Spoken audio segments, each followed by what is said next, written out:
Aqui o nosso querido Osmeire Tobias está aqui com a gente nessa manhã de quarta-feira. Osmeire que no próximo dia 6 vai estar com mais um evento, né?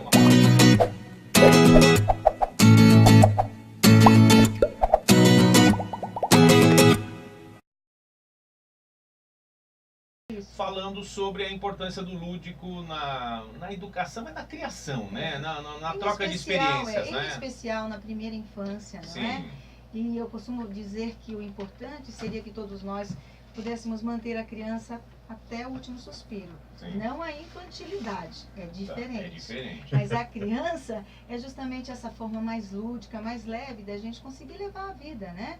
Porque os problemas, as circunstâncias difíceis, elas não deixam de acontecer. O que pode mudar é a forma com a qual nós aprendemos a lidar com isso, com mais leveza, um pouquinho mais de brincadeira mesmo, brincando um pouquinho mais. Vamos falar o seguinte, Osmeire, se a gente pudesse comparar isso, por exemplo, deixa eu pensar numa forma aqui para ficar fácil. Então imagina que você tem lá as suas garrafinhas lá com um determinado líquido. Então numa garrafinha você tem a garrafinha da infância, que obviamente querendo estar cheia, né?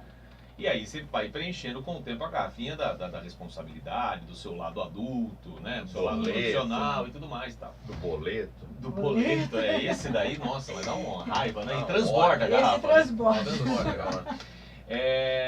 Não necessariamente você precisa, quando você vai para a fase adulta, você precisa jogar fora a água da infância. Não, mas você tem, é importante até que se mantenha para ver realmente esse equilíbrio que você diz aí, para a pessoa poder levar de uma maneira melhor as dificuldades do dia a dia. Então, eu vou até aproveitar e fazer um link com a questão de desmistificar, por exemplo, a terapia. Tá. Então, o que a gente faz na terapia? Justamente buscar algumas informações, alguns dados da história dessa infância, dessa pré-adolescência, adolescência, por quê? E a vida jovem adulta, muitas vezes, porque muitas vezes o que não foi elaborado nessa faixa etária vai trazer maiores ou menores reflexos na vida adulta. Tá. Então, quando você brincou da garrafinha, veja, em alguns históricos de vida, seria bom mantê-las justamente no nível bom e nunca descartar. Sim. Já muitas vezes, quando a gente pode rever essas garrafinhas, às vezes é importante se desfazer de alguns conteúdos e a gente sempre tem a oportunidade de refazer, né? A gente tem condições na nossa psique de estar mandando novas mensagens. Sim. E que podem trazer uma nova qualidade de vida. Então, por isso que a gente fala da importância do brincar. Ao brincar, as crianças começam a elaborar justamente as suas emoções. E ao brincar também, elas conseguem temporariamente perceber que dá para desligar um pouquinho da tristeza, do medo, para poder continuar, às vezes, até brincando. Então, é isso que o adulto muitas vezes tem como consequência. Quando ele não passou por um lúdico razoável, são pessoas mais rígidas, pessoas mais ansiosas, mais tensas. Qualquer momento que você tem uma possibilidade de passar por uma angústia, por um medo, a pessoa se perde muitas vezes, não é? E isto é acordado na nossa vida adulta em algumas ocorrências específicas. Então, muitas vezes alguém fala assim pra gente, nossa, mas por que você está desse jeito? Não é para tanto. Mas não é o que aconteceu naquele momento, é o que é acordado do que foi mal elaborado na infância. O significado que tem de lá de trás. Isso, e detalhe mais importante, é preciso respeitar isso. Porque o que acorda muitas vezes vem com a mesma intensidade, com a mesma angústia vivenciada lá atrás. Né? E isso a gente pode dizer, por exemplo, assim, aqueles pais que não respeitam muito essa questão de deixar a criança viver aquele momento da infância e desde, sei lá, a partir de uns 7, 8 anos, você precisa crescer, você não é tão bebezinho mais, você não é criancinha mais, não sei o quê. E isso vai ficando na cabeça e vai gerando um bloqueio também, então, não e vai? O que a gente já percebe nisso que você está dizendo é muito importante. Geralmente, o pai e a mãe que faz essa proposta, que tem essa dificuldade de deixar essa criança aproveitar o momento que é para aproveitar, é porque invariavelmente teve isso na sua infância também. Sim. Foi exigido desse pai e dessa mãe muito cedo uma responsabilidade, uma postura diferente diante de certas situações. Então acaba projetando no filho, né? Muitas vezes tem um detalhe teórico aí da esquizofrenia, por exemplo, que ela é perpetuada nas famílias, porque muitas vezes não é a predisposição química até da pessoa, psiquiátrica, mas a família aprendeu tanto a passar com rigidez e cobrando tanto e fazendo tão difícil, que muitas vezes isso vai passando de pai para filho, em várias gerações, e aí se perde essa leveza, porque o lúdico na infância traz essa forma mais, né? Que você tá passando pelo problema, o problema tá existindo, não é que a gente vai fazer de conta que ele não existe, vai brincar com ele, vai brincar dele, mas acaba que a gente consegue levar de uma forma melhor. Não que o sofrimento vai deixar de existir, mas a gente consegue ter uma forma de resolução melhor diante da situação atual. Perfeito. Vai lá, Gerson. Isso, essa questão de fases, né? Tem em casa um exemplo de 1,20 m, o meu filho Francisco. A questão da fralda foi ele mesmo que sentiu o momento que ele mais não queria mais usar fralda. Não quero mais usar fralda. Ele tirou e falou, não, a partir de agora, tanto que ele acorda de madrugada para ir no banheiro. Vai no banheiro, olha que Para ir no banheiro. Todo dia bacana. acordou assustado que ele ficou rodando até achar a porta e foi sozinho no banheiro. Mas a chupeta, por exemplo, está sendo um problema. Ele colocou uma data que é a Páscoa. Ele falou, o coelhinho da Páscoa vai trazer meu ovo da Páscoa e vai levar minha chupeta embora.